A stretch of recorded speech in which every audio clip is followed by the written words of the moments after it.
اس کا نام ہے ذبح اسماعیل. کیا نام ہے جی؟ ذبح اسماعیل. یہ وہ مقام ہے جہاں پہ حضرت ابراہیم علیہ السلام اپنے پیارے بیٹے لخت جگر حضرت اسماعیل علیہ السلام کو اللہ کے راہ میں قربان کرنے کے لیے جس جگہ پہ لے کر گئے تھے اس جگہ کا نام ہے ذبح اسماعیل. کیا نام ہے جی؟ الٹے ہاتھ کی طرف دیکھیں گے تمام جاج کرام. الٹے ہاتھ کی طرف دیکھیں گے تمام جاج کرام.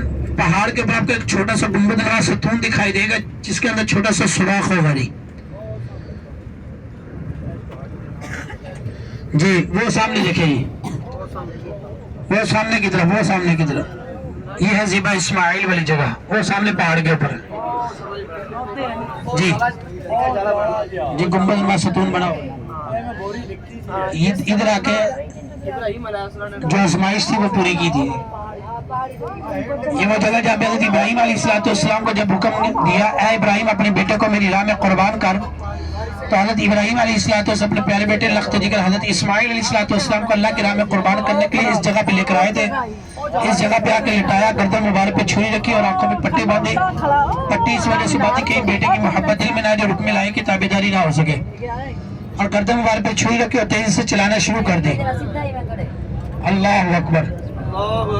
لیکن اللہ کا حکم ہوگا تو چھری چلے گی نا. اس کائنات کے اندر ہر چیز چاہے وہ جاندار ہے چاہے وہ بے جان ہے اللہ کے ماتحت ہے. اللہ فرماتے ہیں کن ہو جا فیکن, وہ ہو جاتا ہے. تو پھر چھری کی کیا مجال کہ وہ چل پڑے.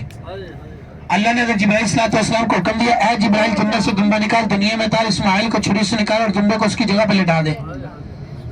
جیسے حکم الہی ہوا حضرت جبرائیل صلی اللہ علیہ وسلم نے جنت سے دمبا نکالا, دنیا میں تارا, اسماعیل کو چھری سے نکالا اور دمبے کو اس کی جگہ پہ لٹا دیا. پھر اللہ نے حکم دیا کہ اے چھری چل پڑ.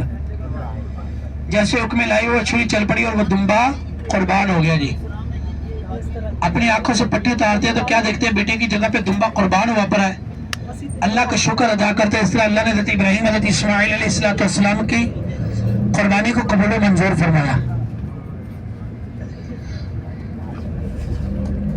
تمام جانے گا ہم سے مل کر پڑھے جی استغفر اللہ لا حول ولا قوت الا باللہ.